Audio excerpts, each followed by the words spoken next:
Hello students, hi, welcome back to my channel learning with Divya. आप सब कैसे हैं?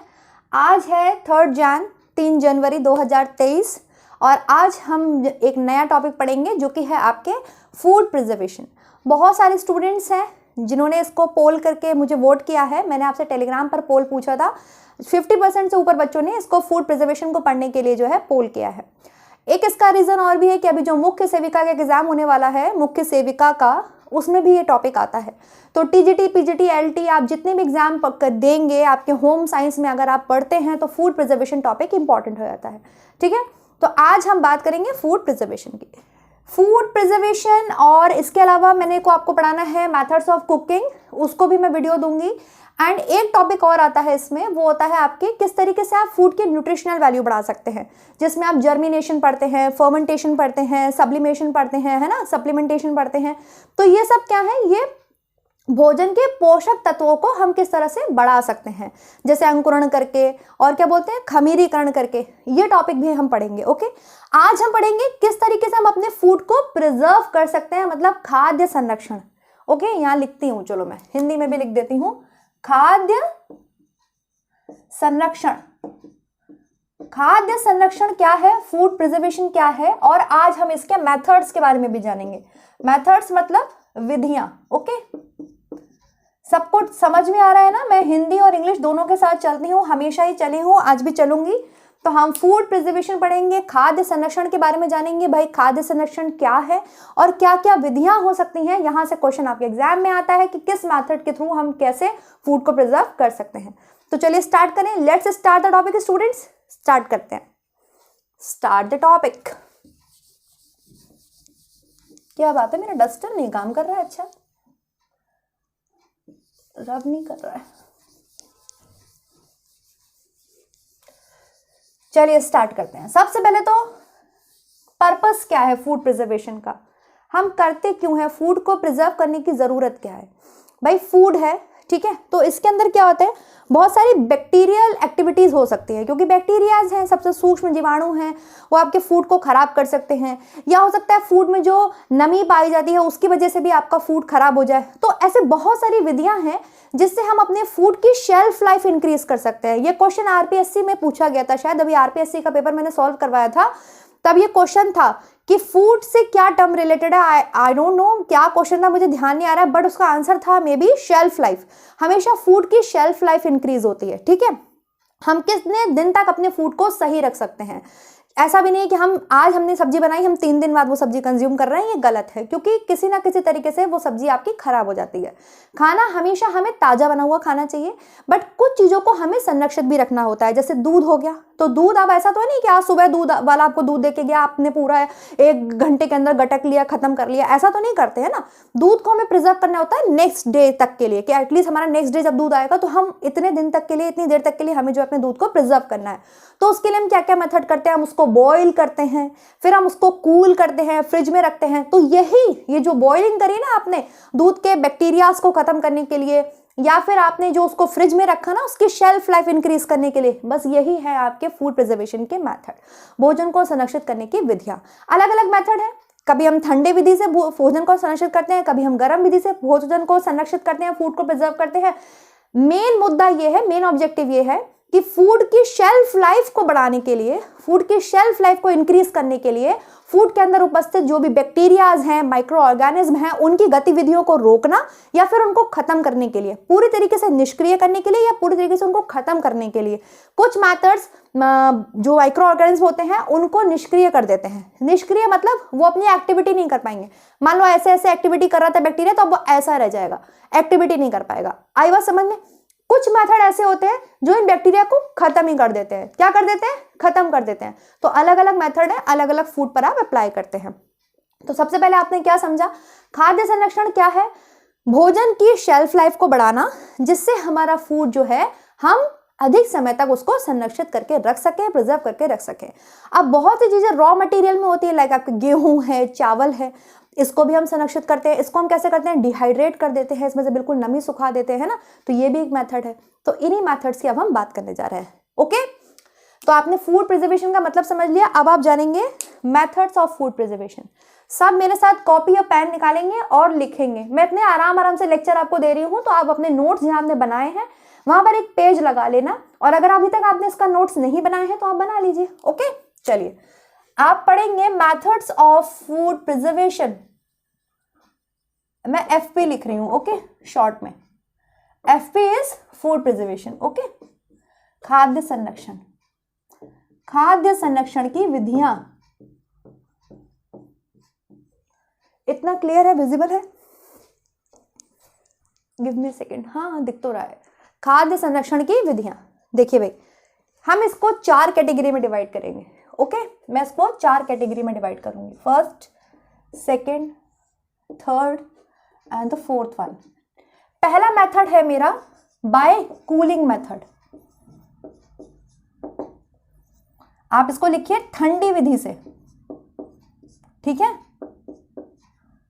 Bye cooling method. पहला मेथड क्या है? ठंडी विधि के द्वारा भोजन का संरक्षण करना। सेकेंड लिखिए आप बाय हीटिंग। नाम से ही आपको क्लियर होगा, बाय हीटिंग मतलब गर्म विधि से। ठीक है, कैसे करेंगे? गर्म विधि से।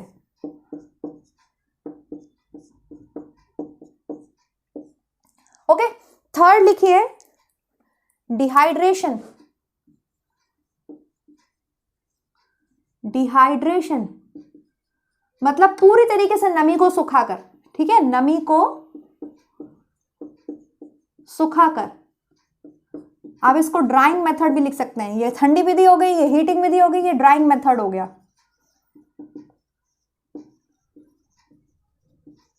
ओके, ये तीसरा है। एंड द फोर्थ वन लिखिए बाय केमिकल। बाय केमिकल्स मतलब रसायन के द्वारा, रासायनिक विधि के द्वारा, या किसी न किसी केमिकल का यूज करके। ओके, लिखिए रसायनों के द्वारा। इतना लिखिए, सब कॉपी में बनाइए। क्लासिफिकेशन कीजिए फूड प्रिजर्वेशन का इस तरीके से। Do it fast fast. दिख नहीं रहा है, इधर वाला दिख नहीं रहा है। गिव मी अ सेकंड, मैं थोड़ा सा एंगल सही करती हूँ। I hope is it visible?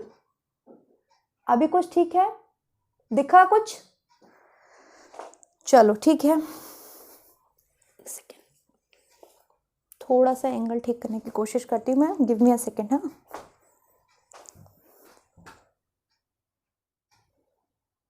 मुझे लग रहा है अब दिख रहा होगा। चलो ठीक है, मैं बता दूंगी, है ना। तो हमने 4 मेथड्स के बारे में जाना। 4 विधियां हैं आपके फूड को प्रिजर्व करने की। कौन कौन सी है? पहली विधि है आपके बाय कूलिंग मेथड, मतलब ठंडी विधि से। ठीक है, ठंडी विधि से आप फूड को संरक्षित कर रहे हैं। By heating method, second method है आपका बाय हीटिंग मेथड, मतलब आप गर्म विधि से, गर्म हीट का यूज करके फूड को प्रिजर्व कर रहे हैं। तीसरा मेथड होता है आपके डिहाइड्रेशन, मतलब पूरा ड्राइंग मेथड, आपने नमी को, जो फूड के अंदर जो नमी है उसको पूरी तरीके से सुखा दिया। और चौथा मेथड है आपके, फोर्थ मेथड है आपके बाय केमिकल्स, मतलब रसायनों का प्रयोग करके जो है आप फूड को प्रिजर्व कर रहे हैं। तो इसमें सबसे पहले आप लिखेंगे, आप सबसे पहले पढ़ेंगे, ये है, सबसे पहले आप पढ़ेंगे ठंडी विधि को। ओके, ठंडी विधि को पढ़ते हैं। मैं सब रब कर रही हूँ।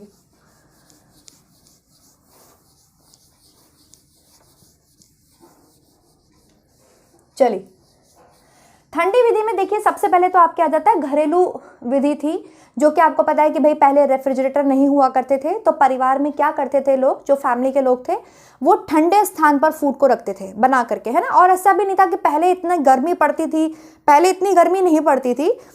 बहुत टाइम पहले की बात हम कर रहे हैं, जब रेफ्रिजरेटर्स भी नहीं हुआ करते थे। तो लोग क्या करते थे, पानी भरते थे एक बर्तन में, और उसके अंदर अपना जो फूड है उसको किसी भी डिब्बे में, अगर बना हुआ है तो उसको पका हुए को एक डिब्बे में करके उस पानी के ऊपर रख देते थे।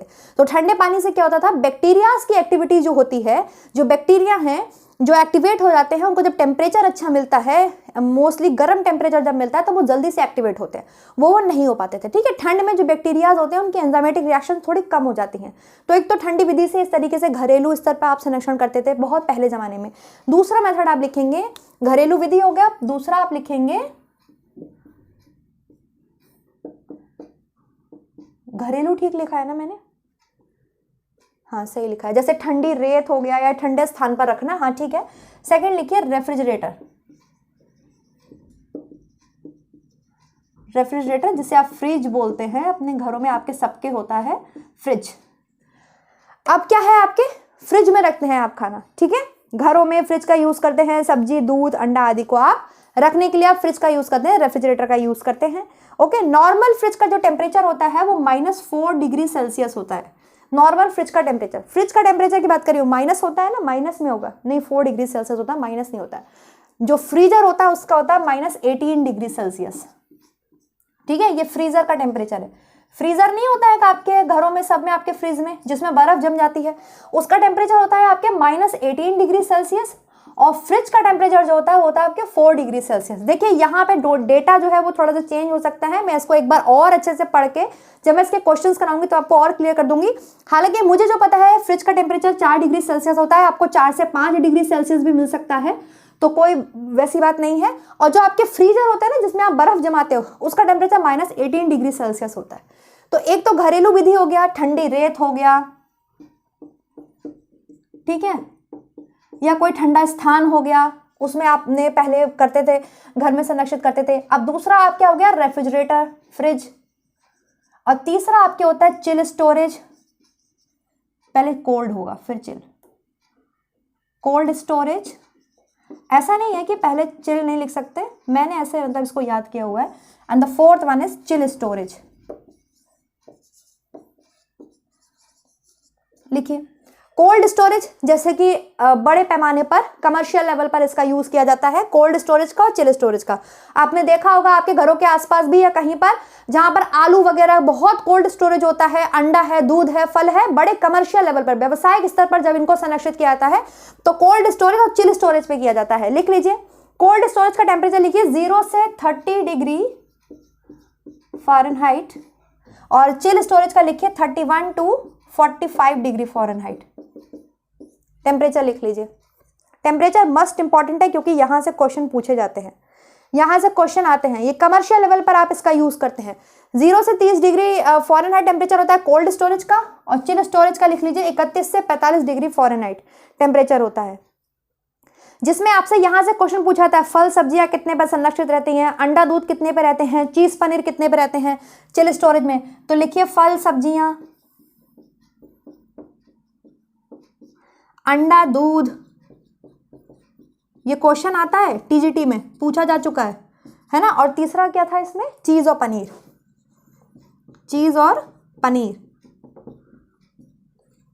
तो बताइए फल सब्जियां कितने में संरक्षित रखते हैं हम, फल सब्जियां रखते हैं 35 डिग्री फ़ारेनहाइट पे, 35 से 40 पे अंडा दूध रखते हैं, 35 से 40 पर अंडा दूध है, 35 डिग्री से फ़ारेनहाइट पे आपके जो है फल और सब्जियां हैं, और फिर आपके इसका टेम्परेचर कितना है 45 डिग्री फ़ारेनहाइट पर आपके चीज और पनीर है। लिख लीजिए, ये मेथड्स हैं आपके बाय कूलिंग मेथड। ठंडी विधि से आप फूड को प्रिजर्व कर रहे हैं, ठीक है, ठंडी विधि से आप क्या कर रहे हैं, फूड को प्रिजर्व कर रहे हैं। लिख लीजिए, मैं फिर से एक्सप्लेन करती हूँ। सबसे पहले हमने पढ़ा खाद्य संरक्षण की विधियां। खाद्य संरक्षण की कौन कौन सी विधियां होती हैं, एक तो ठंडी विधि से हम फूड को प्रिजर्व करते हैं, गर्म विधि से करते हैं, डिहाइड्रेशन कर देते हैं, पूरी नमी सुखा देते हैं, उसे हम ड्राइंग मेथड भी बोल सकते हैं, ठीक है, बिल्कुल सुखा देना, एकदम नमी को सुखा देना।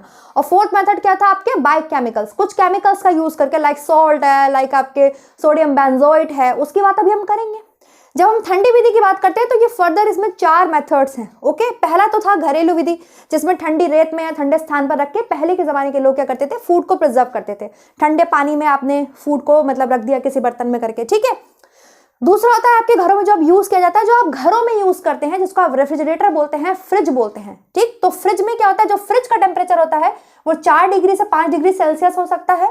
और जो इसमें जो फ्रीजर होता है जिसमें आप बर्फ जमाते हैं, लिख लीजिए, जिसमें आप बर्फ जमाते हैं, एक अलग से एक केबिन होता है फ्रीजर, उसका टेम्परेचर -18 डिग्री सेल्सियस होता है। इसको मैं एक बार और चेक कर दूंगी, हालांकि मैंने सही लिखा है। ओके, अच्छा, ये जो होते हैं दोनों कोल्ड स्टोरेज और चिल स्टोरेज, इनका यूज कमर्शियल लेवल पे किया जाता है। कमर्शियल लेवल क्या होता है आपके, व्यावसायिक स्तर पर। घरों में थोड़ी करते हैं, घर में तो हम फ्रिज का यूज करते हैं, घर में हम किसका यूज करते हैं, फ्रिज का यूज करते हैं।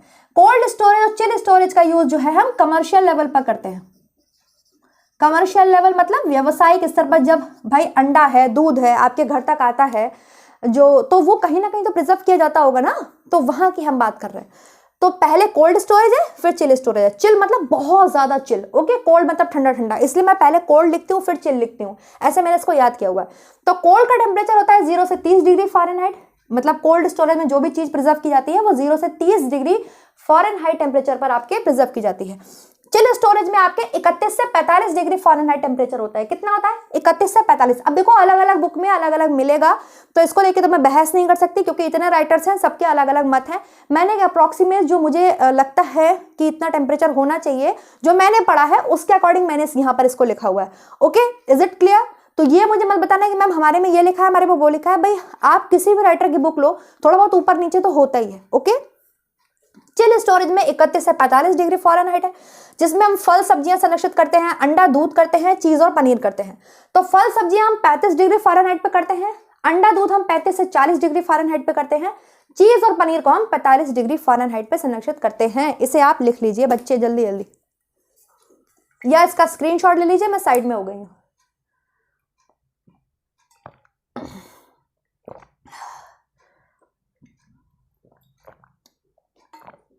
लिख लिया सबने? लिखिए।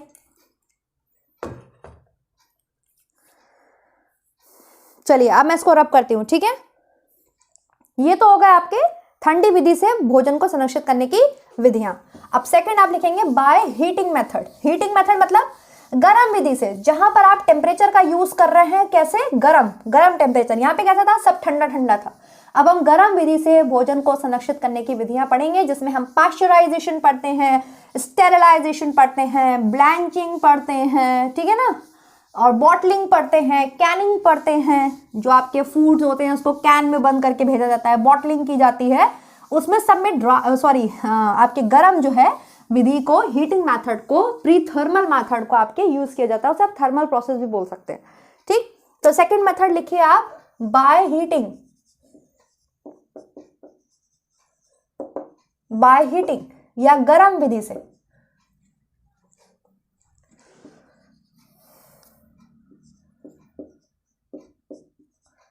गर्म विधि से फूड को आप प्रिजर्व करते हैं। इसमें सबसे इंपॉर्टेंट आपके होता है the method is pasteurisation. Pasteurisation, ठीक है, इसको हिंदी में भी पाश्चराइजेशन कहते हैं। इस मेथड को लुईस पाश्चर ने खोजा था, ठीक है। तो लुईस पाश्चर की वजह से इस मेथड का नाम पाश्चराइजेशन है। जो ये मेथड है आपके पाश्चराइजेशन, ये मोस्टली आपके लिक्विड चीजों के ऊपर किया जाता है, स्पेशली दूध के लिए किया जाता है।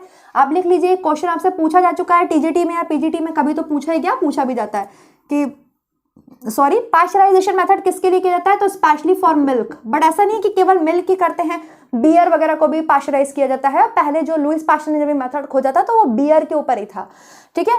तो pasteurisation is the method of pre thermal method, या आप हीटिंग मेथड बोल सकते हैं। और जो स्पेशली किसके लिए प्रयोग किया जाता है? आपके दूध के लिए प्रयोग किया जाता है। दूध को प्रिजर्व करने के लिए जो मेथड है पाश्चराइजेशन यूज किया जाता है, ठीक है। अभी इसकी बात हम करेंगे। सेकेंड मेथड लिख लीजिए। पहले ब्रॉड क्लासिफिकेशन लिखते हैं, फिर उसके अंदर उसका सब क्लासिफिकेशन लिखते हैं। ये तरीका होता है पढ़ने का, ठीक है। लाइक दिस, जैसे मान लो ये है एक बड़ा आदमी है, ठीक, तो इसके 4 बच्चे होंगे। हम ऐसे पढ़ रहे हैं ना, इसके 4 बच्चे हैं, तो पहले हम चारों के बारे में पढ़ेंगे ना, फिर हम इसके मान लो 2 बच्चे हैं तो ऐसे पढ़ेंगे। ऐसे फ्लो चार्ट बनता है। मान लो इसके 3 बच्चे हैं तो हम फिर इसके 3 बच्चों के बारे में पढ़ेंगे। मान लो इसके केवल 1 बच्चा है तो 1 पढ़ेंगे, इसके कोई नहीं पढ़ेंगे, इसके मान लो 2 हैं तो 2 पढ़ेंगे। इस तरीके से हम जो है फ्लो चार्ट बनाते हैं। तो पहले मैं आपको बाय कूलिंग जो आपके गर्म विधि है इसके मेन क्लासिफिकेशन लिखवा रही हूँ, वो लिखिए, ठीक है। The first is pasteurisation and the second is sterilisation. Sterilisation अभी बताती हूँ इसे हिंदी में क्या बोलते हैं, give me a second. The third one is blanching. Blanching को तो ब्लैंचिंग ही बोलते हैं, ब्लैंचिंग जो भी आप बोलते हैं, ब्लैंचिंग ही बोलते हैं। और द फोर्थ इज कैनिंग, ठीक है। और फिफ्थ इज बॉटलिंग। लिखिए, हिंदी में बताना है ना। प्रिजर्वेशन बाय हीट को हिंदी में बोलेंगे उष्णता से संरक्षण। लिख लो भाई, लिख लो। गर्म विधि भी है, इसको हिंदी में लिखते हैं उष्णता से संरक्षण। आप कैसे कर रहे हैं, फूड को प्रिजर्व कर रहे हैं, ऊष्मा दे करके, ठीक है, हीट दे करके, थर्मल मेथड के थ्रू। तो इसमें आप लिखिए, मैंने जो आपको बताए, पहला था पाश्चराइजेशन, पाश्चराइजेशन को पाश्चराइजेशन ही बोलते हैं, स्टेरिलाइजेशन को हिंदी में स्टेरिलाइजेशन ही बोलते हैं, मेरे में स्टेरिलाइजेशन ही लिखा हुआ है। प्रिजर्वेशन बाय बॉटलिंग, बॉटलिंग को बोलते हैं बोतल द्वारा संरक्षण, बोतलों द्वारा संरक्षण, इसको आप लिख सकते हैं बोतलों द्वारा संरक्षण, ठीक है। और द नेक्स्ट है आपके कैनिंग, डिब्बों द्वारा संरक्षण, ये है डिब्बों द्वारा संरक्षण, डिब्बों, कैनिंग को लिखिए डिब्बों द्वारा संरक्षण, लिख लीजिए, ठीक है। हिंदी में इसको यही बोलते हैं, और ब्लांचिंग को ब्लांचिंग ही बोलते हैं।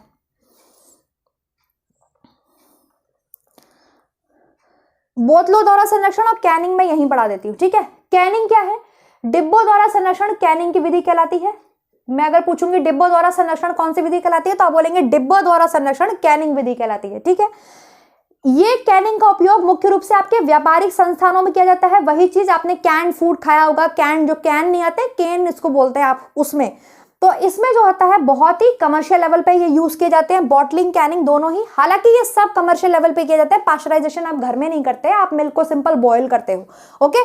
स्टेरिलाइजेशन आप घर पे करते हो। स्टेरिलाइजेशन जो है ये आपके टेम्परेचर है, इसमें आपके आ जाएगा 100 डिग्री सेल्सियस और 212 डिग्री फ़ारेनहाइट। अभी बताती हूँ, जैसे आपने देखा होगा कुछ जो बच्चे होते हैं बॉटल से दूध पीते हैं, तो आप उसकी बॉटल को स्टेरिलाइज करते हो ना, जो बच्चे बॉटल से दूध पीते हैं, तो डॉक्टर बोलते हैं कि बॉटल को स्टेरिलाइज करो, तो आप हाई टेम्परेचर पे 100 डिग्री सेल्सियस पर उसकी बॉटल को स्टेरिलाइज करते हो। This process is known as sterilisation, ठीक है। हालांकि पाश्चराइजेशन में कमर्शियल लेवल पे किया जाता है। ब्लांचिंग आप घर में कर सकते हो, ब्लांचिंग की जाती है मेनली वेजिटेबल्स की और फ्रूट्स की ब्लांचिंग की जाती है। गरम गरम पानी में, एकदम से खौलते हुए पानी में, उबलते हुए पानी में आप फूड को डालते हो, सब्जियों को, और फिर उसको तुरंत ठंडे पानी में डाल देते हो, ये विधि ब्लांचिंग कहलाती है। एक्सप्लेन, वेट, मैं इसको बता देती हूँ, डिब्बों द्वारा संरक्षण और बोतलों द्वारा संरक्षण। डिब्बे द्वारा संरक्षण क्या है, डिब्बे द्वारा संरक्षण कैनिंग की विधि कहलाती है। इन दोनों का प्रयोग, हालांकि आप सभी का प्रयोग जो है स्टेरिलाइजेशन ब्लांचिंग को छोड़ के कमर्शियल लेवल पे करते हैं, बड़े व्यापारिक स्तर पे करते हैं। इसमें होता क्या है, इसमें आपके फलों को संरक्षण करने से लाभ होता है, फलों को संरक्षित किया जाता है। मान लीजिए आप यहाँ कोई फल है, आपको विदेश में जाके बेचना है, तो आप उसको प्रिजर्व करके बेच सकते हो, है ना। हाँ, इसमें क्या करते हैं, डिब्बे द्वारा फलों को सुरक्षित रखने के लिए सबसे पहले डिब्बों को आप साफ करते हैं, भली भांति सुखा लेते हैं ताकि उसके अंदर नमी ना रह जाए।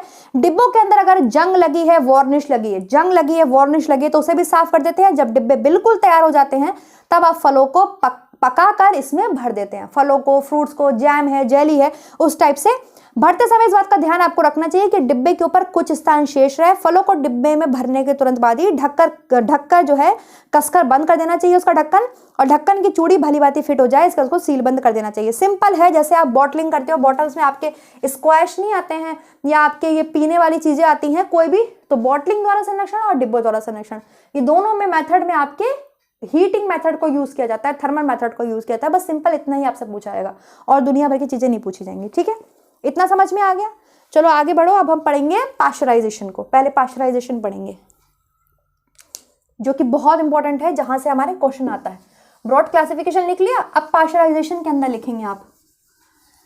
पाश्चराइजेशन इस विधि का जो है आपको खोजा था लुईस पाश्चर ने, ठीक है, जिन्हें आप फादर ऑफ माइक्रो ऑर्गेनिज्म बोलते हैं, लुईस पाश्चर, जिन्होंने आपके रेबीज की वैक्सीन भी दी है ना, रेबीज की वैक्सीन दी है ना लुईस पाश्चर ने। हाँ, चलिए, पाश्चराइजेशन स्पेशली आपके दूध को संरक्षण करने के लिए किया जाता है। इसमें दो मेथड का यूज किया जाता है पाश्चराइजेशन में। वो दो मेथड कौन से हैं? पहला मेथड है आपके HTST, high temperature short time, HTST। दूसरा मेथड है LTLT, low temperature long time. लिखिए इसको, high temperature short time, high temperature, temperature कैसा रखना है? हाई। ताप कैसा रखना है आपको? हाई, ठीक है। शॉर्ट टाइम, शॉर्ट टाइम, समय कितना रखना है आपको? कम। समय कैसा रखना है आपको? कम। अर्थात ये क्या कर रहा है, पहले तो आप ये समझ लीजिए, पाश्चराइजेशन मेथड जो है ये 100 डिग्री सेल्सियस से टेम्परेचर हमेशा कम रहेगा। कितना रहेगा? 100 डिग्री सेल्सियस से टेम्परेचर कम रहेगा। 100 डिग्री टेम्परेचर होता है आपके बॉइलिंग का, बॉइलिंग का आपके टेम्परेचर 100 डिग्री सेल्सियस होता है। जब आप पूरी गैस को आपने फुल करके जो है आप क्या कर रहे हो, उबाल रहे हो किसी चीज को, तो उसको बॉइलिंग करना कहते हैं, ठीक है। वही मेथड स्टेरलाइजेशन होता है प्रिजर्वेशन में। तो स्टेरलाइजेशन बॉइलिंग का टेम्परेचर जो होता है वो 100 डिग्री सेल्सियस होता है। इसको फॉरेनहाइट में 212 डिग्री फॉरेनहाइट बोला जाता है। कितना बोला जाता है? 212 डिग्री फॉरेनहाइट। रीडिंग्स अलग अलग आती हैं, 100 डिग्री सेल्सियस में है, 212 डिग्री फॉरेनहाइट में। तो मैं क्या बता रही थी कि सबसे पहली चीज हम ये याद रखते हैं कि पाश्चराइजेशन में जो टेम्परेचर होता है, जो ताप होता है, जो टेम्परेचर होता है वो 100 डिग्री सेल्सियस से कम होता है। दैट इज 212 डिग्री फॉरेनहाइट से क्या होगा? कम होगा, ठीक है। अगर आप सेल्सियस में 100 डिग्री सेल्सियस बोल रहे हैं तो फॉरेनहाइट में वो टेम्परेचर 212 डिग्री फॉरेनहाइट हो जाता है। क्लियर है? इतनी बात समझ में आ गई? तो पाश्चराइजेशन में टेम्परेचर हमेशा 100 डिग्री सेल्सियस से कम रखेंगे। पाश्चराइजेशन के दो मेन जो है मेथड है, पहला है HTST high temperature short time, दूसरा है LTLT low temperature long time, low temperature long time, ठीक है। पहला मेथड क्या कहता है? High temperature short time. High temperature short time मतलब टेम्परेचर हाई रखना है लेकिन दूध को आपको बहुत कम समय के लिए रखना है। तो इसमें आपका जो टेम्परेचर होता है वो 72 डिग्री सेल्सियस होता है और आपको 15 सेकंड के लिए रखना होता है। ये बहुत कर्री रीडिंग है, यहां से एग्जाम में क्वेश्चन पूछा जाता है। 72 डिग्री सेल्सियस 71 भी मिल सकता है आपको, 71 to 72 डिग्री सेल्सियस, लेकिन 15 सेकंड के लिए केवल दूध को रखा जाता है, ठीक है। और पाश्चराइजेशन टेक्निक में आपको पढ़ा चुकी हूं, इसमें एक चेंबर लगा होता है। पहले दूध को बहुत गर्म उसको खौलाया जाता है, फिर तुरंत उसमें ठंडा कर दिया जाता है। इस विधि को पाश्चराइजेशन कहते हैं। पहले एकदम क्या होता है, दूध को खौलाते हैं, फिर तुरंत ही उसको क्या कर देते हैं, ठंडा कर देते हैं। इससे क्या होता है, जो माइक्रो ऑर्गेनिज्म होते हैं दूध के अंदर आपके कॉक्सिला बर्नेटाई और माइकोबैक्टीरियम ट्यूबरक्लोसिस पाए जाते हैं, ठीक है। कॉक्सिला बर्नेटाई, माइकोबैक्टीरियम ट्यूबरक्लोसिस, टीबी का बैक्टीरिया भी आपके दूध में पाया जाता है। अगर कोई गाय मान लो टीबी से पीड़ित है तो उसके दूध में वो बैक्टीरिया आ जाएगा। उनको खत्म करने के लिए जो है आपके ये पाश्चराइजेशन मेथड किया जाता है। पाश्चराइजेशन मेथड जो है आपके दूध को, पैकेट में जो दूध आता है, जो कि आप बहुत ज्यादा देखते हैं मदर डेयरी, अमूल का जो दूध आता है, वो दूध आपके लंबे समय तक, कम से कम 2 या 3 दिन तक के लिए वो दूध आपका संरक्षित रह सकता है, मैक्सिमम 2 डेज के लिए। इसके लिए जो है पाश्चराइजेशन मेथड किया जाता है। दूध की शेल्फ लाइफ को इंक्रीज किया जाता है, क्योंकि इतना कंजम्पशन है, इतने लोग हो गए हैं, तो क्या करना है, हर आदमी तक दूध पहुंचाना है। हर आदमी तक डेयरी से दूध नहीं पहुंच पाता है, किसी के पास टाइम नहीं है डेयरी से दूध लेके आए, तो अब क्या मेथड यूज किया जाता है, पाश्चराइजेशन। पाश्चराइज मिल्क पीते हैं आप, मदर डेयरी का मिल्क लेते हैं, अमूल का मिल्क लेते हैं, तो आप क्या देखते हैं, उसमें लिखा होता है पाश्चराइज मिल्क। स्पेशली जो पैकेट मिल्क होता है ना, वो पाश्चराइज मिल्क होता है, ठीक है। इसमें क्या किया जाता है, इस विधि में पहले दूध को बहुत गर्म किया जाता है, ठीक है। एक ही चैम्बर होता है, एक साइड हीटिंग चैम्बर होता है, एक साइड कूलिंग चैम्बर होता है। पहले दूध को हीटिंग चैम्बर से निकाला जाता है। तो हीटिंग चैम्बर में अगर आप HTST वाला मतलब मेथड यूज कर रहे हो तो 72 डिग्री सेल्सियस उस चैम्बर का टेम्परेचर होगा और दूध केवल 15 सेकंड के लिए उस चैम्बर में रहेगा। कितने सेकंड के लिए रहेगा? केवल 15 सेकंड के लिए। और फिर तुरंत इसको कूलिंग में डाल दिया जाता है। तुरंत ये दूध किस में आ जाता है, आपके कूलिंग चैम्बर में आ जाता है। ऐसा करने से क्या होता है, जो आपके माइक्रो ऑर्गेनिज्म है वो कुछ हद तक खत्म भी हो जाते हैं, या हम कहते हैं उनकी एक्टिविटी को हम बिल्कुल खत्म कर देते हैं, ठीक है। एक सेकेंड, एक्टिविटी बिल्कुल खत्म कर दी जाती है या रोक दी जाती है? दूध को एक निश्चित ताप से उबालकर उसे तुरंत ठंडा करके रख दिया जाता है। इससे दूध में उपस्थित छोटे छोटे जीवाणु नष्ट हो जाते हैं, बिल्कुल बैक्टीरिया नष्ट हो जाते हैं, ठीक है। पाश्चराइजेशन मेथड से क्या होता है, जो बैक्टीरियाज है, मैंने आपको बताया कॉक्सिला बर्नेटाई एंड माइकोबैक्टीरियम ट्यूबरक्लोसिस दूध में पाए जाते हैं, ये खत्म हो जाते हैं, ठीक है। तो पहला मेथड क्या होता है, हाई टेम्परेचर शॉर्ट टाइम होता है, HTST होता है। टेम्परेचर हाई रहेगा, कितना रहेगा, 72 डिग्री सेल्सियस। 72 डिग्री सेल्सियस को अगर आप फॉरेनहाइट में कन्वर्ट करते हो तो 165 डिग्री फॉरेनहाइट होता है। कितना होता है, 165 डिग्री फॉरेनहाइट। और कितने समय के लिए रखना है, समय क्या है आपके, 15 सेकेंड के लिए। समझ में आ गई? 72 डिग्री सेल्सियस को अगर आप फॉरेनहाइट में कन्वर्ट करते हो, टेम्परेचर समझ में आ गया, क्लियर हो गया। पहला LTLT होता है आपके लो टेम्परेचर, ठीक है, long time, low temperature long time. Temperature कैसा, लो। कितनी देर तक के लिए रखना है, लंबे समय तक के लिए। लंबे समय तक का मतलब केवल 30 मिनट्स, इससे ऊपर नहीं। लो टेम्परेचर होगा इसमें 72 डिग्री सेल्सियस था, इसमें कितना होगा, टाइम तो मुझे पता है, आधा घंटा, 30 मिनट, 30 मिनट, आधे घंटे के लिए रखते हैं इसमें केवल दूध को, और टेम्परेचर होता है 145 degree Fahrenheit, 140 degree Fahrenheit. Celsius में टेम्परेचर कितना होगा, यहाँ 72 है, यहाँ 72 है, यहाँ कितना होगा,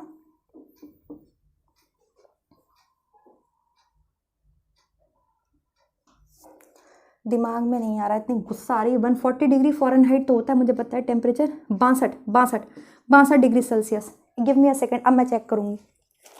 62.8 डिग्री सेल्सियस 30 मिनट के लिए, 62.8 डिग्री सेल्सियस। फिर मैं सोची इतना मुझसे ऐसा कैसे हो गया है, मेरे दिमाग से निकल गया। 62.8 डिग्री सेल्सियस 145 डिग्री फ़ारेनहाइट, पहले सही लिख रही थी और फिर जो है 140 कर दिया। 145 डिग्री फ़ारेनहाइट टेम्परेचर ये होता है, ये टेम्परेचर है। दोनों में बता दिया है आपको, सेल्सियस में भी बता दिया है और फ़ारेनहाइट में भी बता दिया है। और आधे घंटे के लिए इसमें जो है हम दूध को रखते हैं। ये दो मेथड सबसे ज़्यादा यूज़ किए जाते हैं कमर्शियल लेवल पर आपके। पहला मेथड है आई एक्सप्लेन, मैं दोबारा से एक्सप्लेन कर रही हूँ, यहाँ देखिए ध्यान से। पाश्चराइजेशन जो है वो स्पेशली आपके दूध को संरक्षित रखने का एक तरीका है। दूध की शेल्फ लाइफ बढ़ाई जाती है, दूध को इसमें संरक्षित किया जाता है। क्या मेथड है, किसने खोजा, लुईस पाश्चर ने खोजा। मेथड क्या है इसमें, दूध को किस पे करते हैं, पहले तो बहुत हाई टेम्परेचर पे दूध को गर्म किया जाता है, ठीक है, फिर तुरंत उसको ठंडा कर देते हैं। मतलब दूध को पहले गर्म करके तुरंत उसको ठंडा कर देना। तो इससे क्या होता है, जो उसमें सूक्ष्म जीवाणु होते हैं वो खत्म हो जाते हैं। मैंने आपको वो सूक्ष्म जीवाणु भी बताया, कॉक्सिला बर्नेटाई, माइकोबैक्टीरियम ट्यूबरकुलोसिस, एक और होता है ध्यान नहीं आ रहा है, क्लोस्ट्रिडियम परफ्रिंजेंस होता है, कौन सा होता है ध्यान नहीं आ रहा है, कॉक्सिला बर्नेटाई, माइकोबैक्टीरियम ट्यूबरकुलोसिस तो याद है मुझे। ये क्या होते हैं, ये दोनों क्या होते हैं, मतलब जो भी बैक्टीरिया होता है, जब ऐसा मेथड यूज करते हैं, पहले दूध को एकदम से बहुत गर्म करना, फिर दूध को एकदम से ठंडा कर देना, इससे वो नष्ट हो जाते हैं, खत्म हो जाते हैं। तो इसमें हम दो मेथड यूज करते हैं, दो मेथड। पहला मेथड है high temperature short time, temperature high रहेगा लेकिन समय कम, टेम्परेचर हाई समय कम, ठीक है। तो कितना टेम्परेचर रहेगा, हमेशा हम ये बात ध्यान रखेंगे कि पाश्चराइजेशन मेथड में जो टेम्परेचर है वो 100 डिग्री सेल्सियस से कम रहता है। 100 डिग्री सेल्सियस बॉइलिंग टेम्परेचर है, 212 डिग्री फ़ारेनहाइट में होता है, सेल्सियस में 100 डिग्री होता है, ठीक है। इसको आप कन्वर्ट कर सकते हैं ना, आपसे पूछ सकता है एग्जामिनर, कैसे भी पूछ सकता है, ठीक है। अभी सिमरिंग वाला पूछा गया था लास्ट रीजटी में। HTST में क्या होता है, हाई टेम्परेचर होता है, शॉर्ट टाइम होता है, ठीक। हाई टेम्परेचर है मतलब 72 डिग्री सेल्सियस टेम्परेचर रहेगा, और कितनी देर के लिए रखते हैं दूध को, केवल 15 सेकंड के लिए। शॉर्ट टाइम है, केवल 15 सेकंड के लिए। और अगर हम इसे फ़ारेनहाइट में कन्वर्ट करें 72 डिग्री सेल्सियस को, तो ये बनता है 165 डिग्री फ़ारेनहाइट, ठीक है। लो टेम्परेचर और long time, LT। Low temperature, temperature low रहेगा लॉन्ग टाइम के लिए। कितने लॉन्ग टाइम के लिए, केवल आधा घंटा के लिए, केवल 30 मिनट्स के लिए, आधे घंटे के लिए दूध को हीटिंग चैम्बर में रखा जाता है। टेम्परेचर होता है 145 degree Fahrenheit, that is 62 degree Celsius, 62.8 exact temperature है, 62.8 degree Celsius, 62 degree Celsius, 145 degree Fahrenheit. इतनी चीज समझ में आई। अब एक चीज और लिखिए, LT मेथड को आपके होल्डिंग मेथड बोलते हैं, होल्डिंग मेथड, क्योंकि ये होल्ड करके रखता है दूध को आधे घंटे के लिए। इसे होल्डिंग प्रोसेस भी बोल सकते हैं आप। दिख रहा है, दिख तो रहा है। LT मेथड को आप होल्डिंग प्रोसेस भी बोलते हैं, क्योंकि ये दूध को होल्ड करके रखता है, ठीक है। कितनी देर के लिए, आधे घंटे के लिए। HTST मेथड आपके बैच मेथड कहलाता है, इसका नाम है अलग, बैच मेथड भी बोलते हैं इसे, इसको फ्लैश मेथड भी बोलते हैं। Give me a second.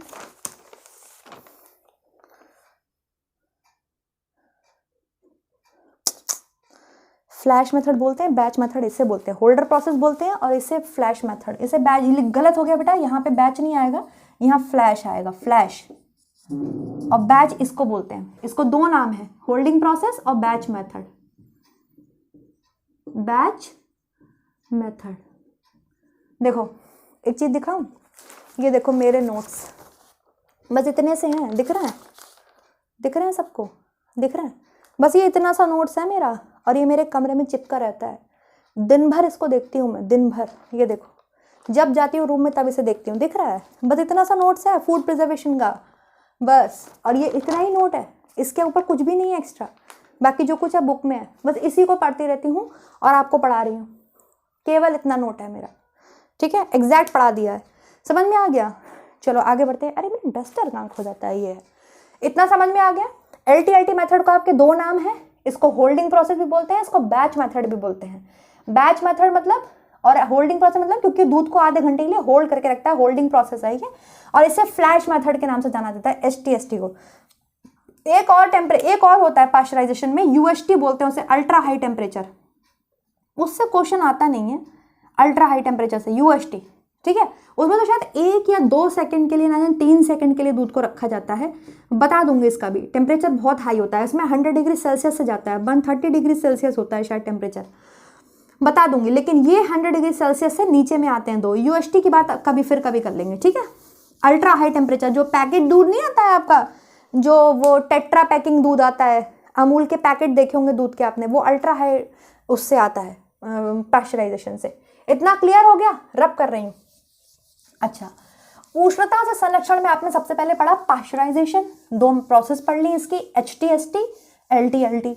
HTST को फ्लैश मेथड बोलते हैं, LTLT को होल्डर प्रोसेस, बैच प्रोसेस भी बोलते हैं, बैच मेथड भी बोलते हैं, ठीक है।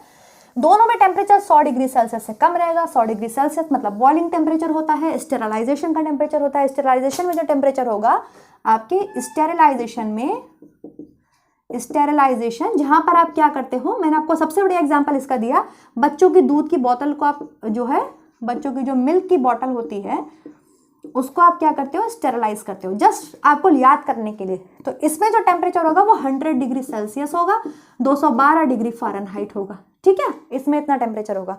स्टेरलाइजेशन में आप ये भी करते हो, जब भोज्य पदार्थों को एक निश्चित ताप 212 डिग्री फ़ारेनहाइट पर रखकर गर्म करते हैं, तब सभी प्रकार के छोटे छोटे जीवाणु नष्ट हो जाते हैं। स्टेरलाइजेशन की क्रिया उन भोज्य पदार्थों को बोतलों या डिब्बों में भरकर इस प्रकार से सील कर देते हैं कि बाहर से कोई भी जीवाणु इसमें प्रवेश ना कर पाए, ठीक है। मेनली आपसे जो है टेम्परेचर ही पूछता है, टेम्परेचर यहां से आ जाएगा। स्टेरलाइजेशन में ही आप वो 2 प्रोसेस कर सकते हो, 2 डिवीजन कर सकते हो स्टेरलाइजेशन के ही, वही कैनिंग और बॉटलिंग, ठीक है। कैनिंग और बॉटलिंग इसी में आ जाएंगे, डिब्बों द्वारा संरक्षण और बोतल द्वारा संरक्षण दोनों इसी में आ जाएंगे, ठीक है। टेम्परेचर कितना रहेगा, 100 degree Celsius, 212 degree Fahrenheit. Clear है, सेल्सियस में भी बता दिया है, फ़ारेनहाइट में भी टेम्परेचर बता दिया है आपको। स्टेरलाइजेशन, मुझे तो ये ऐसा ही याद है कि बच्चों की मिल्क की बोतल को स्टेरलाइज करते हैं हम सूक्ष्म जीवाणुओं को मारने के लिए, खत्म करने के लिए, मुझे ये ऐसे ही याद है। टेम्परेचर इतना रहेगा, कैनिंग भी इसी में आ जाएगा, बॉटलिंग भी इसी आ जाएगा। अगर मैं पूछूं आपसे डिब्बों द्वारा संरक्षण करने की विधि क्या कहलाती है, तो डिब्बे में फूड को संरक्षण करने की विधि आपके कैनिंग कहलाती है, ठीक है। बोतलों द्वारा संरक्षण विधि क्या कहलाती है, तो बॉटलिंग कहलाती है। चलो ये खत्म हो गया। अब एक आता है ब्लांचिंग, आजकल बड़ा फेवरेट है एग्जामिनर्स का और उससे एग्जाम्स में क्वेश्चन पूछे जाते हैं। ब्लांचिंग, ब्लांचिंग क्या है, ये भी आपके प्री थर्मल ट्रीटिंग प्रोसेस है, कह सकते हैं आप, थर्मल प्रोसेस है, हीटिंग टेम्परेचर प्रोसेस है, उष्णता से गर्म विधि से संरक्षित करने की फूड को विधि है, इसे बोलते हैं ब्लांचिंग। ब्लांचिंग में क्या करते हैं, यहां पर एक प्रोसेस आपकी अपनाई जाती है, स्पेशली ये वेजिटेबल और फ्रूट्स के लिए होता है। ये चीज लिखेंगे हम स्टार मार्क करके, स्पेशली ये वेजिटेबल और फ्रूट्स को प्रिजर्व करने के लिए होता है। मोस्ट इंपॉर्टेंट ये वेजिटेबल्स के लिए होता है, ठीक है। इसमें क्या करते हैं, वेजिटेबल को वही घर में आप कर सकते हैं, बॉइलिंग टेम्परेचर पे आप वेजिटेबल को डालते हैं, फिर तुरंत उसको उबाल करके वो सब्जी को निकाल करके, जैसे नहीं होती ये क्या बोलते हैं आपके ब्लांचिंग में बता दियो, अरे ये स्पिनच, पालक, तो आपने उसको उबाला, आपको प्रिजर्व करके रखना है लंबे समय के लिए, 2 या 3 दिन तक के लिए, इससे ज़्यादा नहीं।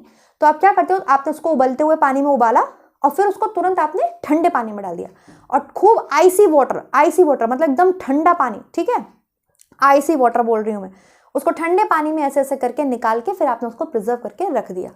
इससे क्या होता है, ब्लांचिंग से जो भी बैक्टीरियाज पाए जाते हैं, माइक्रो ऑर्गेनिज्म पाए जाते हैं, अगर फूड में हैं आपके, प्रेजेंट हैं आपकी सब्जी में, वो इनएक्टिव हो जाते हैं। क्या हो जाते हैं, इनएक्टिव, पूरी तरीके से खत्म नहीं होते। ये ब्लांचिंग का प्रिंसिपल है, जो मुझे लगता है ये क्वेश्चन आरपीएससी में भी आया था, मैंने मेरे अकॉर्डिंग आंसर बताया था। मैंने बताया था कि to destroy enzymatic activity in vegetable and some fruits before processing और storage, pre heated thermal treating है which is done mostly on vegetable. ये टू डिस्ट्रॉय नहीं होगी, मुझे ऐसा लगता है, मेरे को ऐसा लगता है कि ब्लांचिंग पूरी तरीके से जीवाणुओं को खत्म नहीं करता, उनकी एक्टिविटीज को रोक देता है, ऐसा मुझे लगता है। एक बार मुझे भी बताना आरपीएससी ने क्या इसका आंसर माना है, ठीक है। यूजीसी नेट में भी एक क्वेश्चन पूछा चुका है, ब्लांचिंग फल संरक्षण की एक विधि है जिसमें खाद्य पदार्थों में उपस्थित सूक्ष्म जीवों को मार दिया जाता है, इन्होंने यही आंसर माना है। मेरे हिसाब से खाद्य के एंजाइम्स को अभिक्रियाशील बनाना है। इनएक्टिवेट नेचुरल फूड एंजाइम्स होता है, नॉट किलिंग। मैं खुद बहुत इसमें जो हूँ थोड़ा सा कंफ्यूज हूँ। ब्लांचिंग फल संरक्षण की विधि है, ठीक है, फल संरक्षण की, वेजिटेबल्स के तो मैंने आपको बता दिया, वेजिटेबल्स फ्रूट्स की फल संरक्षण की विधि है। और इसमें जो है आपके इनएक्टिवेट करते हैं एंजाइम्स को, टोटली किल नहीं करते हैं, लेकिन कहीं कहीं किलिंग भी बताते हैं। मुझे लगता है इनएक्टिवेट होता है एंजाइमेटिक रिएक्शन। मैं इसका एक बार आंसर आपको क्लियर करके बताऊंगी, ठीक है, बिल्कुल क्लियर करके बताऊंगी।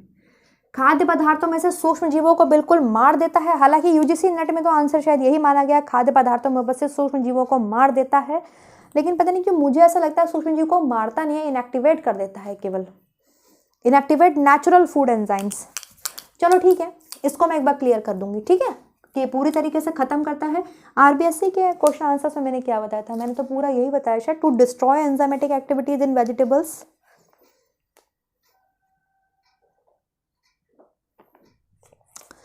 प्री हीटेड थर्मल ट्रीटमेंट है which is done mostly on vegetables, mostly on fruits. Vegetable fruits दोनों ही आंसर सही है, दोनों के ऊपर किया जाता है ब्लांचिंग प्रोसेस, ठीक है।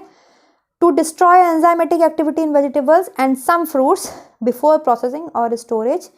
टू डिस्ट्रॉय होगा फिर, चलो एक बार ये चीज़ मैं क्लियर करूंगी, ठीक है, केवल ये चीज़ कि ये इनएक्टिवेट करता है। आरबीएससी ने क्या आंसर माना है वो भी जरा मैं देख लूँ, ठीक है, या ये केवल जो है आपके पूरी तरीके से खत्म कर देता है ब्लांचिंग में। इनएक्टिवेट करता है केवल जो एंजाइम्स पाए जाते हैं, जो बैक्टीरियाज पाए जाते हैं, उनके एंजाइमेटिक रिएक्शन को केवल निष्क्रिय बना देता है, ठीक है, या ये पूरी तरीके से खत्म कर देता है, क्योंकि ब्लांचिंग का जो प्रिंसिपल है उसके अकॉर्डिंग वो इनएक्टिवेट करता है, पूरी तरीके से खत्म शायद नहीं करता। मैं एक बार ये देख लूंगी। सरफेस की बैक्टीरियाज को तो पूरी तरीके से खत्म कर देता है, पूरी तरीके से खत्म करता है। मैं ये चीज़ आपको बताती हूँ पढ़ के, ठीक। यहाँ पर आप स्टार मार्क लगा लेंगे और मुझे याद दिलाते रहेंगे, हालांकि मैं खुद ही करवा दूंगी क्वेश्चन आंसर्स में कि क्या होता है, ओके। एक बार आरपीएससी का भी फाइनल आंसर देख लूँ क्या माना उन्होंने। तो गर्म विधि से खत्म हो गए सारे मेथड। चलो जी आ जाओ, अब हम पढ़ते हैं डिहाइड्रेशन, ठीक है। डिहाइड्रेशन, डिहाइड्रेशन क्या है? सबसे सिंपलेस्ट मेथड है डिहाइड्रेशन। जो तीसरा मेथड है आपके वो है सबसे सिंपलेस्ट डिहाइड्रेशन, जिसे आप ड्राइंग मेथड भी बोल सकते हैं। सूखी विधि के द्वारा आप क्या कर रहे हैं? भोजन को संरक्षित कर रहे हैं।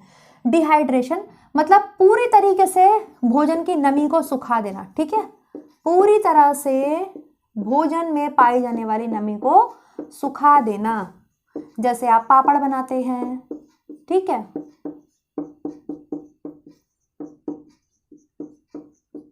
नमी, नमी मतलब मॉइस्चर, मॉइस्चर को सुखा देना। ये प्रोसेस क्या कहलाती है आपके? ये प्रोसेस आपके डिहाइड्रेशन कहलाती है। ये प्रश्न आपसे पूछा जाता है कि भोजन को लंबे समय तक संरक्षित रखने के लिए कौन सी विधि अपनाई जानी चाहिए? डिहाइड्रेशन। डिहाइड्रेशन मेथड अगर आप यूज करते हैं तो आपका फूड लंबे समय तक के लिए संरक्षित रहता है। लंबे समय तक के लिए आप पापड़ बना लेके आज या 10 दिन में तो नहीं खा लेते, आप लंबे समय तक पापड़ बना के सुरक्षित रख सकते हो। आलू के चिप्स आप बनाते हो डिहाइड्रेशन प्रोसेस से, ठीक है। और क्या करते हो आप? गेहूं चावल बिल्कुल नमी सुखा करके, एकदम अच्छे से सुखा करके आप उनको संरक्षित रखते हो, लंबे समय तक के लिए आप उसको प्रिजर्व कर सकते हो। दालें हैं, गेहूं है, अनाज है। तो डिहाइड्रेशन प्रोसेस क्या होता है? भोजन में पाई जाने वाली नमी को बिल्कुल सुखा लिया जाता है। कैसे? धूप के द्वारा, ठीक है। धूप में डाल करके आप नमी को बिल्कुल ही सुखा देते हैं। इस प्रोसेस को हम डिहाइड्रेशन बोलते हैं। नमी को एकदम सुखा देना, मॉइस्चर को एकदम सुखा देना, ठीक है। और इस विधि से फूड को लंबे समय के लिए आप क्या कर सकते हैं? संरक्षित कर सकते हैं। अत्यधिक लंबे समय तक संरक्षित रखने के लिए सबसे अच्छा मेथड कौन सा होता है? फूड को डिहाइड्रेट कर देना, ठीक। Let me check. निर्जलीकरण, निर्जलीकरण बोलते हैं इसे हिंदी में। हिंदी बताना जरूरी है वरना बच्चे नाराज हो जाते हैं मेरे हिंदी मीडियम वाले कि मैम बस इंग्लिश बोलती रहती हैं।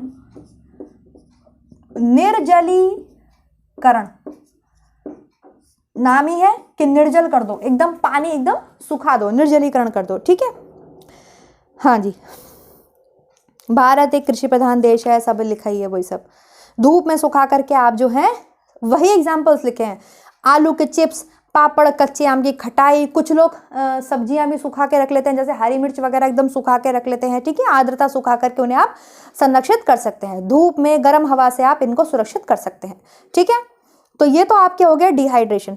अब चौथा मेथड है आपके प्रिजर्वेशन बाय केमिकल मेथड, जिन्हें आप बोलते हैं रासायनिक विधि के द्वारा संरक्षण करना, जो कि बहुत बढ़िया है, वो भी इंपॉर्टेंट है, वहां से क्वेश्चन आपके पूछा जाता है। रासायनिक विधि द्वारा नमक डाल दिया आपने, सॉल्ट डाल दिया पिकल्स में, ठीक है, आपने सिरका डाल दिया पिकल्स में, एसिटिक एसिड हो गया वो, आपने चीनी डाल दी, ऑस्मोटिक प्रेशर कर दिया। ऑस्मोटिक प्रेशर समझते हैं, रसाकर्षण का सिद्धांत।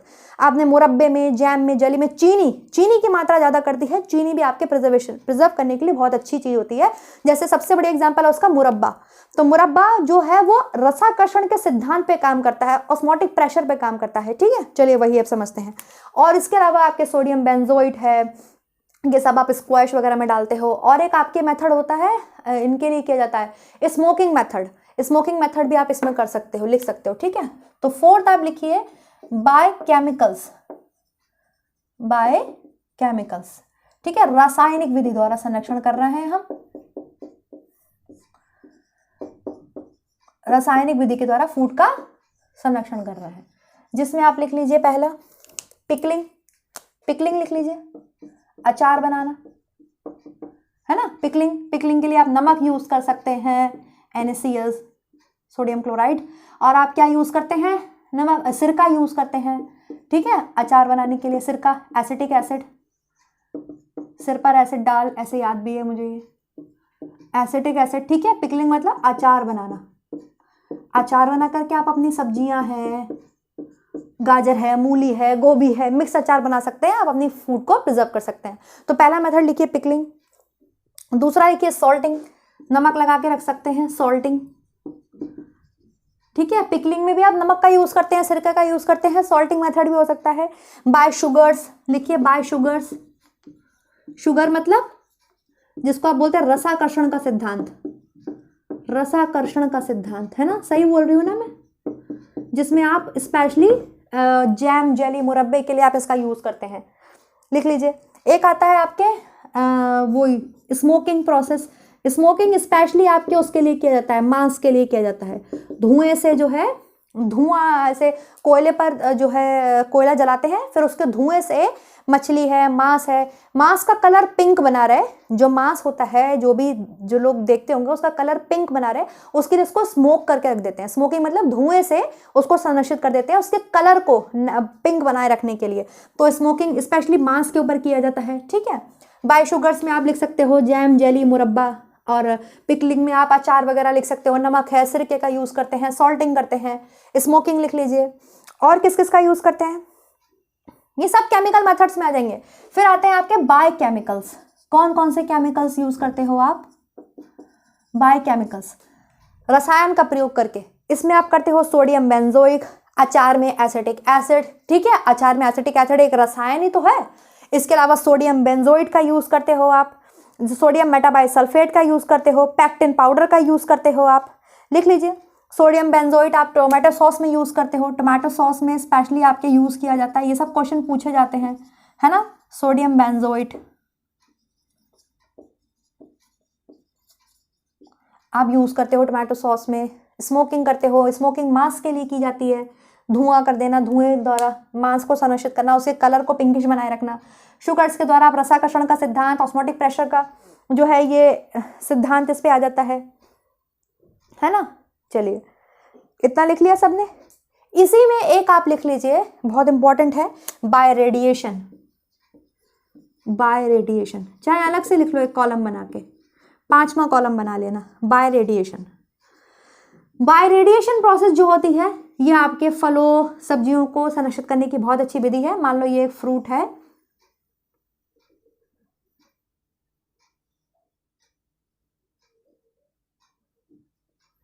ठीक है, तो इसमें क्या किया जाता है, यहां से गामा रेस पास कराई जाती है। क्या कराई जाती है, गामा रेस, गामा रेस को पास किया जाता है। गामा रेस को पास करने से इस पे जो भी बैक्टीरियाज होते हैं, मान लो कोई भी बैक्टीरिया है, तो वो क्या होते हैं, नष्ट हो जाते हैं। क्या हो जाते हैं, आपके माइक्रो ऑर्गेनिज्म नष्ट हो जाते हैं। ऐसे प्रोसेस को आप रेडिएशन प्रोसेस बोलते हैं। इसमें कौन सी रेस पास कराई जाती है फूड से, तो गामा रेस पास कराई जाती है। कौन सी रेस पास कराई जाती है, गामा रेस, ये लिख लीजिए। और मेनली जो है क्लोस्ट्रीडियम बोटुलिनम जो बैक्टीरिया होता है उसको मारने के लिए रेडिएशन प्रोसेस किया जाता है। Clostridium botulinum, botulinum, clostridium botulinum को मारने के लिए जो है आपके, खत्म करने के लिए गामा रेस किया जाता है। बस इतना ही है स्टूडेंट्स, खत्म। आपका फूड प्रिजर्वेशन एकदम खत्म होता है। फूड प्रिजर्वेशन के आप 4 तो मेन मेथड है, इसको आप 5वां बना सकते हो, बिल्कुल बना सकते हो भाई। रेडिएशन प्रोसेस अलग ही होता है, ठीक है।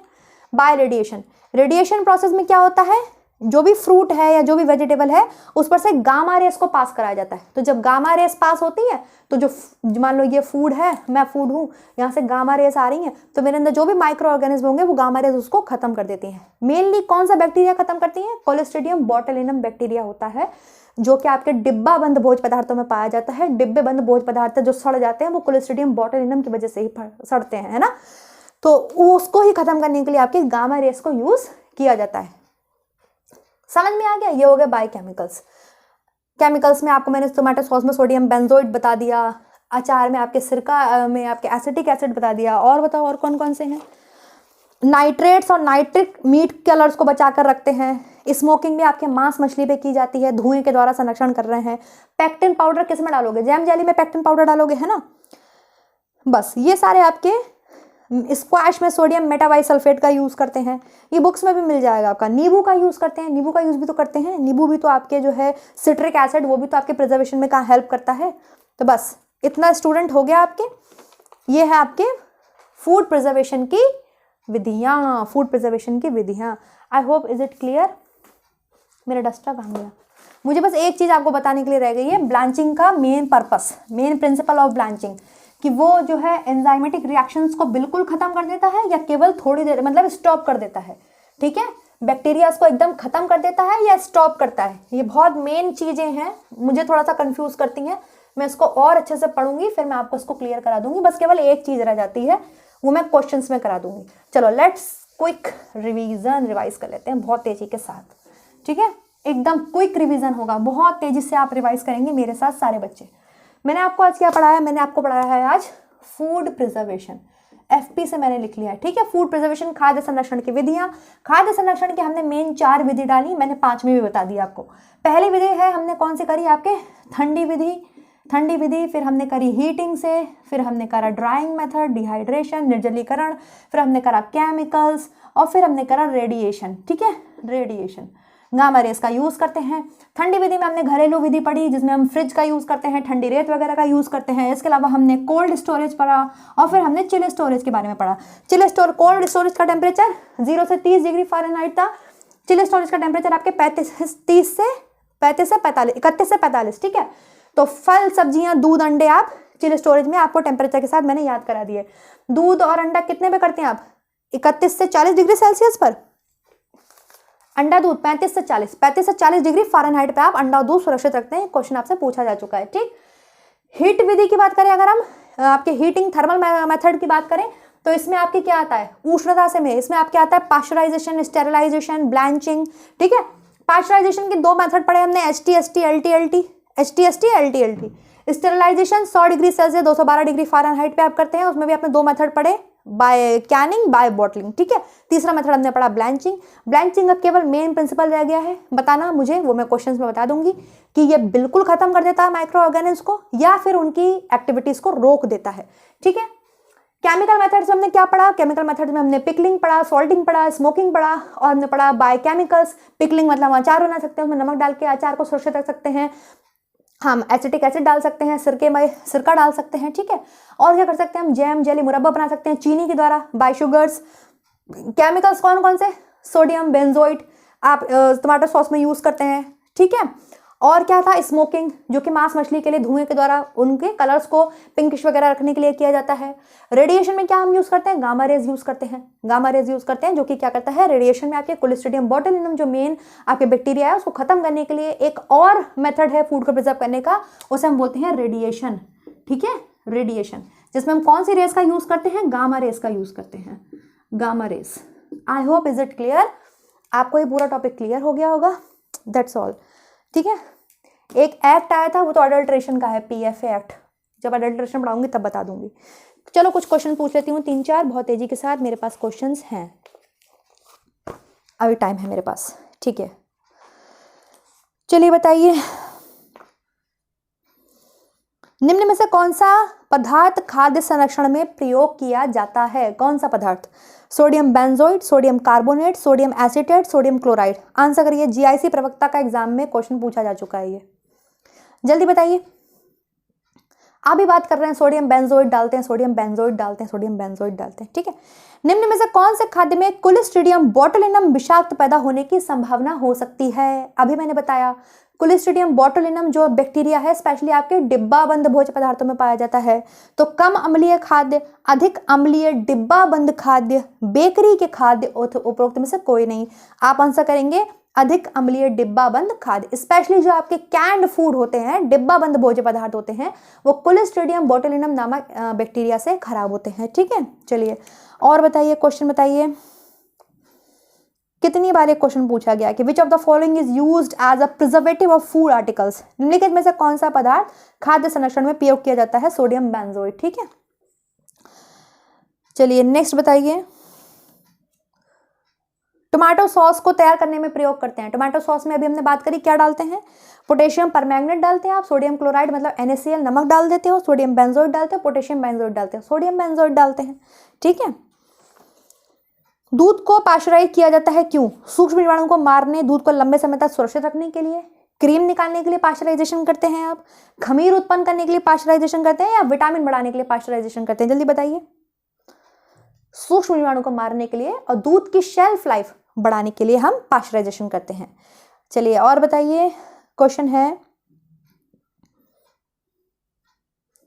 हाँ, अधिकतर भोज्य पदार्थों को खराब करने वाले बैक्टीरिया विकसित होते हैं न्यूट्रल पीएच पे, ना तो एसिडिक पे होते हैं ना वो बेसिक पर होते हैं। न्यूट्रल पीएच पे जो है बैक्टीरियाज आपके बढ़ते हैं, ठीक है, फूड को खराब करते हैं। ओके, ये भी आपके पूछा चुका है, कितनी बार ये क्वेश्चन रिपीटेड है। टमाटर के सॉस में प्रयुक्त किया जाने वाला प्रिजर्वेटिव है सोडियम बेंजोइड। टमाटर सॉस में क्या डालते हैं हम? सोडियम बेंजोइड, ठीक है। चलिए चलिए चलिए, बाकी तो बहुत सारे क्वेश्चन जब मैं कराऊंगी तब क्वेश्चंस में पूछ ही लूंगी। चलो अब मेरे क्वेश्चन बता दो जो मैंने पढ़ाया है, आप मुझे बताएंगे। 5 मिनट का और टाइम है, ठीक है। HTST का टेम्परेचर बताइए। HTST का टेम्परेचर लिखिए बहुत जल्दी से सारे बच्चे। क्या टेम्परेचर है HTST का? 72 डिग्री सेल्सियस, ठीक है। फ़ारेनहाइट में बताओ, फ़ारेनहाइट में बताइए।